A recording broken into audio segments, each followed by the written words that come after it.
Remember, sabi ni Ralph Recto, yun daw pera na yan ng mga agencies na kagaya ng PhilHealth, natutulog lang naman daw. So pwede pa natin gamitin sa iba. Okay ngayon, nagagamitin na natin. Anong gagawin mo? May sosoloy mo pa ba? Wala na, nalusaw na eh. Nandun na nasa flood control eh. Wala silang karapatang kunin yung savings ng PhilHealth. And yet, binigay nila, kinuha ng national government at pinamudmud bilang mga flood control projects sa kung sino-sino mga ito. Tignan nyo yung systems losses ninyo. Meron doon the item dyan, systems losses. Sa systems losses, ito yung mga kuryente hindi nyo ginamit. Mga nawawala sa kawat o kaya ninanakaw na kuryente. Oo. Tignan ninyo, tayo nagbabayad doon yung mga ninakaw na kuryente. Pero tignan nyo, yung ninakaw na kuryente sa inyo, may VAT. Ninakawan ka na, tinax ka pa. Diba? Saka nakakita na gano'n. Nakita natin kung papaano the nation was basically flat plundered. Gamit itong unprogrammed funds na ito. Mas malala ito kaysa doon sa dapigap ng panahon ni Pinoy. Mas malala ito doon sa CTE deal ni Gloria. Mas malala ito doon sa wetting issue ni ERAP. Because dito, savings ng buong gobyerno, minsan wala pa nga savings, ilalagay lang, ipapangutan pa tayo. Correct. And then makikita natin saan din nalalahat, di ba? Flood control.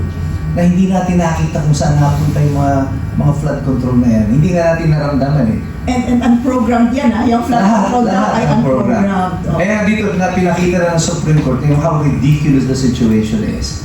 Na uunahin mo yung unprogrammed kaysa doon sa program funds. Tapos take it with the decision on PhilHealth also na inutusan sila na isauli yung pera kasi malinaw na wala silang karapatang kunin yung savings ng PhilHealth. And yet, binigay nila, kinuha ng national government at pinamudmud bilang mga flood control projects sa kung sino-sino mga congressman. May balita ko ba kayo kung naibalik na yung 60 billion? Di ba last year may utos? May Nagbalik utos. na isama sa budget ng 2026. Ang utos ng Supreme Court is to return. To return. Okay?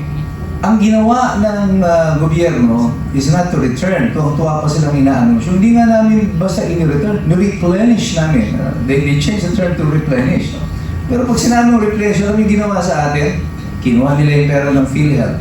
Tapos sabi ng Supreme Court, isoli niyo yung pera. Ang ginawa nila, doon sa GAA, isinama nila yung pag-isausoling pera sa PhilHealth. So, ibig sabihin nun, sa atin di kukunin yung papasoli doon sa PhilHealth because it will be taken out of the budget. Oo. Kasi, wala na yung pera. Remember, sabi ni Ralph Recto, yun daw pera na yan ng mga agencies na kagaya ng PhilHealth, natutulog lang naman daw. So pwede pa natin gamitin sa iba. Okay ngayon, nagagamitin na natin. Anong gagawin mo? May sosoloy mo pa ba? Wala na, nalusaw na eh. Nandun na nasa flood control eh. Hindi naman self-sustaining yung mga projects na pinaglagyan mo yan na pwedeng magkakaroon ng return of investment. So nasunog na yung pera. So what do they do now? Kasi inutos ng Korte Suprema, tayo na naman magbabayad. Diba? Dagdag na naman yung contribution, dagdag buwis naman. I think we are the most taxed nation in Southeast Asia or probably in Asia. Tayo pinakamataas na buwis na pinagbabayaran mula lahat ng ating kilos, ating galaw, di ba? Lahat yan binubuwisan. At lahat ng expenses na yan ng gobyerno sa ating kukunin, pambayad ng utang, pati pambayad ng mga ninakaw. This is ridiculous. Ito na lang, noong ko pa sinasabi ito, pag-uwi nyo sa bahay, tingnan nyo yung inyong mga bill. Usap-usap yung bill ng Meralco eh. Pero hindi ko nakikita dinidiscuss nila ito.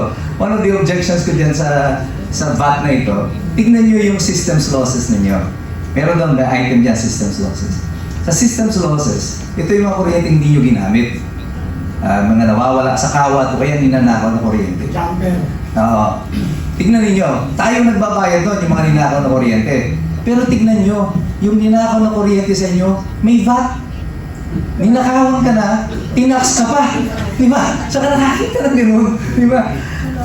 O, nadinig nyo na yan, ha? Hindi nyo alam. Alam mo, Attorney Yvette, tinatarantado tayo nito. Yes. Sa totoo lang, yung kaninang sinabi niyo at nabanggit, sa mga nakarinig, spread the word. Kasi iba to. Kasi saan ka nakakita? Binaluktot na yung batas, hindi pa kinalala yung proseso at ang protokol kung ano man. Pero pagdating sa mga batuhan ng pera at solusyon, agad-agad kaya pala. Bakit hanggang ngayon? Ang dami pa rin nagugutom. Bakit nalulubog pa rin sa bahay? Pwede naman pala may power sila to do that. Na on the spot, pwede pala nilang gawin yun. Pero, kapag inalam mo yung katotohanan, labag pa rin sa batas ang mangialam ng pera sa bawat kung saan ito nakatalaga. Hindi mo ito basta-basta pwedeng ilagay at gawing parang palalabasin mo pa, maging thankful sila dahil ginawa mo ng solusyon. Di ba? Kaya ito ay napakalinaw na for me, and I know kayo rin po, kasi pare-parehas tayo na sa babae.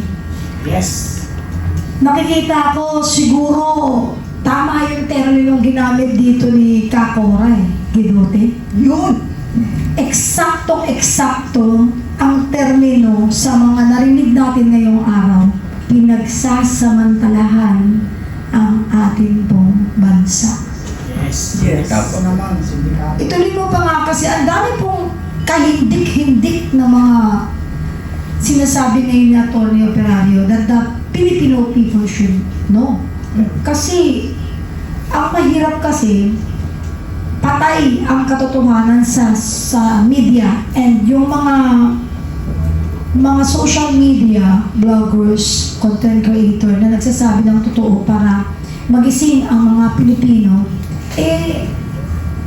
nawawala yung mga ano nila, nahahack, nasususpinde.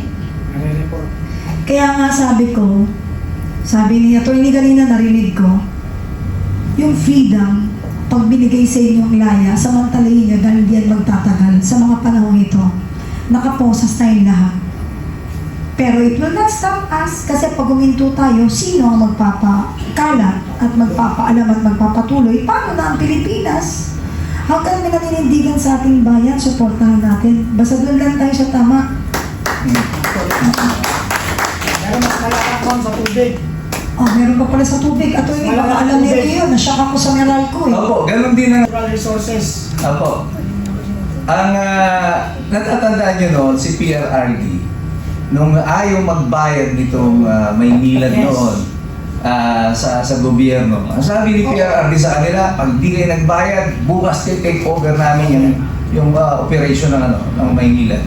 Attorney Mike, anong may basihan yan eh. Oh, yes, yes. Abogado si Cadigong. Yes, Tama? oh. Okay. Kasi Ano ang justification para mag-take over ang government? Utilities kasi yan eh. Yes. Basic rights ang mga utilities. At ang among the powers of the executive ng presidente is to take over yung mga utilities in times of national emergencies o kung hindi makafulfill yung ahensya o yung negosyo na binigyan ng prangkisa. Yes. Yung kasi prangkisa lang yan, hindi mo karapatan yan. This is a privilege granted to you by government. Nung hindi sila makabayad sa gobyerno, ayaw nilang bayaran ng gobyerno, dami-dami lang excuse. Sabi ni Digong, you pay up or you shut up, di ba? Magbayad kayo o sasarado kaya, mag-take over kami. O di kinabukasan, nagbayad sila. So it takes political will to protect the people. Ano? Right. Pag kasi hinayaan mo to sa mga negosyante, ang mindset ng negosyante, negosyo. Diba? Ito ay national wealth ito eh. Hindi naman kanila yung tubig eh. It belongs to the people. It belongs to the republic. Nangangasiwa lang sila. Nangangasiwa ka And lang. it is a privilege, correct? Yeah, exactly. Hindi yan right, hindi mo yan wala kang hindi naman safe, pero hindi ka po pwedeng ikaw lang ang magdidikta. Tama po. Correct? Ang maganda po nito sa nangyayari sa atin sa lipunan sa kasalukuyan, dahil dumadami yung alam ng mamamayan, now we are more aware of our political situation at yung kondisyon ng batas and how unfair it is to ordinary citizens like us. Yes. Kaya nga sinasabi sa inyo, we are the most taxed nation. For example, pag nagtrabaho ka, meron kang income tax. Ano? Ngayon, pag meron yung income mo, natirang pera sa'yo, pambibili mo ng bigas, tubig, lahat ng bibili mo, may tax. Pag nakaipon ka, nag-deposit ka sa bangko, may tax. Di ba? Pag namatay ka at pagsasali ka ng property mo, may tax pa rin. Di ba? Inaawang ka ng kuryente at tubig, may tax pa rin. Di ba? Everything about us is being taxed. Yung tollways natin, yung mga kalsadang dinadaanan natin, yung toll, it is a tax. Pero masama ito, mas malala ito kasi ang nagtatak sa atin now are private corporations. And this is so disadvantageous to us or disadvantageous to us. For example, SETEX na, yung isa sa pinakabago natin na ginawa. The government spent about 32 billion pesos to construct itong SETEX ito. Tapos eventually tinurn over sa private corporation for a measly sum, I think of about mga 3 billion pesos. Tapos sila na mangungulekta. Tapos maintenance lang ang gagawin nila. Makita mo yung disparity nun? Tapos tayo ngayon ang magbabayad araw-araw ng buwis.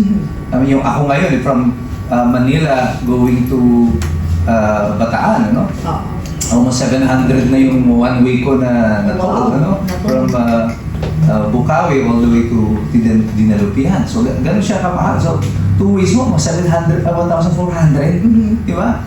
And paano, alam niyo sa Pilipinas, for example, isa tayo sa pinakamataas ng cost ng products. You know, bakit tumataas ang presyo natin?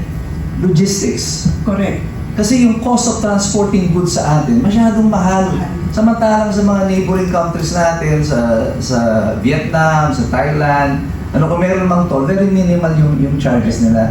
It's dito kasi sa atin, binigay natin sa mga private corporations yung management nito ng ating mga roads, naging private infrastructure. Pero supposedly, under the concept of the social contract theory, sinasabi ko kanina, nagbabayad tayo ng buwis sa pamahalaan para you build roads, you build bridges, di ba? Pero manage it. Manage it. And eventually, pagka-build nila, ito-turn over sa private corporations na lalong yumayaman dahil dito, tayo ang nagbabayad ng lahat ito. So ano pang silbi ng pamahalaan kung lahat pala i-turn over natin sa mga pribadong korporasyon?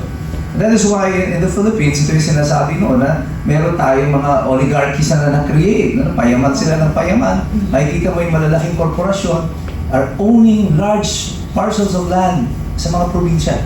Halos yung mga coastal areas, yung mga airports, iisang kumpanya na lang nag-ooperate dito lahat. And we are creating tremendous wealth imbalance. At saka yung so much power reserved to one particular group of people. Correct. Na sila na nagko-control pati ng pamahalaan sa likod ng eksena.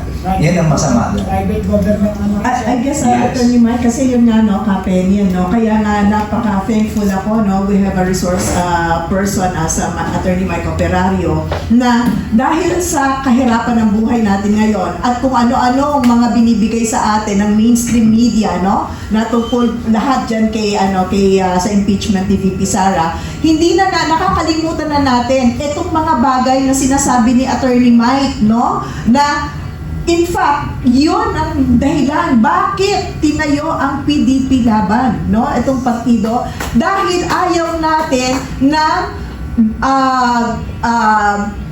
dinodominate tayo hindi lang ng mga banyaga, kundi ng mga kapwa nating Pilipino. At yun ay naging, hindi masyadong naging maganda rin, ang naging relasyon ni President Duterte doon sa mga oligarko. And sad to say na sana nakikita ito ng mga kawani ngayon ng gobyerno. Go back to the social contract theory. Ang protektahan nyo taong bayan. Hindi yung interest. Anyway, yan, na sila, di ba? Secured na sila, mayayaman na yung mga yan. But the imbalance at yung disparity, yung lawak, ng yaman, dun sa talagang iilan lamang na may kapangyarihang mag-control ng ating mga negosyo versus yung mga nasa middle class, at saka yung mga maliliit na negosyante natin. Yun po ang itinuturo sa atin at ipinapaliwanag sa atin ni Attorney Mike na tayo ay nagpapasalamat dahil ngayong umaga nakatulong siya. Attorney, gusto ko lang pong dugtungan naman pa yung katanungan kasi bilang Pilipino, gusto ko rin pong malaman kung dahil po sa sinabi niyo kanina na ang nagparaya dyan na nagbigay ng kumpas upang bigyan sila ng kapangyarihan na sila na yung magpatakbo ay ang gobyerno. Tama? Sa ganun pong status, pwede rin pong yan baguhin din po ng gobyerno. Tama. Yes. So ano po yung parang nagiging reservation? Why? Kasi nanginayang po ako yung umpisa na po ni tatay ni PRRD yan before. Talagang pikit mata, talagang may tawag sa ganun para kang lumaban sa hindi mo pwedeng labanan. Suntok sa buwan ang ginawa. Pero dahil po sa kanya pong Pagmamahal. political, yung kanya pong gusto talaga mabago, tinanggap niya lahat ng batikos kasi talagang nilabanan niyang lahat. Kaya nga po, naging maganda ang pag-usad ng ating ekonomiya before. Ngayon, kung kaya naman pala ng dating PRRD, bakit hindi natin gawan or para matapos na po yung gulo sa Pilipinas at hindi na po talaga maghirap ang mga Pilipino na magpahanggang ngayon nagdurusa, puro pangako bago magkampanyaan or bago mag-eleksyon. Pero pag naupo na, mas lumalawak ang kanila pong power and authority. At andyan na naman yung mga pang-aabuso. Meron pa po bang paraan? Total, sila naman po pala yung nagbigay ng daan para ang magpatakbo nito ay mga kumpanyang malalaki na lalong lumalaki. Tapos maya-maya may binabayaran pa rin pa tayo at mas lalong lumalaki. Pero yung pabango nila sa publiko, parang as if kala mo, napakapalad natin, parang ang ganda, naging organisado, ang Maynilad, ang Meralco. Pero yung pala, meron pang patong na sabi, i-rebate, may pagbalik daw ng pera dahil may mga sumobrang mga Subsidy. oo, tapos wala naman pala. Puro pangako na laging napapako. Kaya nga di ba sa salitang kali, ulitin ko lagi kung binabanggit yan dito, ang ginagawa sa ating mga Pilipino, pinangakuan ka na. Gusto mo pang matupad. Talagang ang spoiled brat natin, no? Dapat, kapag alam natin palpak na, dapat ipagsigawan natin. Manawagan tayo, uy, huwag kayong maniwala, hindi yan totoo dahil wala pa naman nagkakatotoo sa mga sinasabi niyan. Attorney, I just want you na bigyan niyo ng linaw yung tungkol dyan. Pwede pa bang mabago yan sa isang kumpas lang?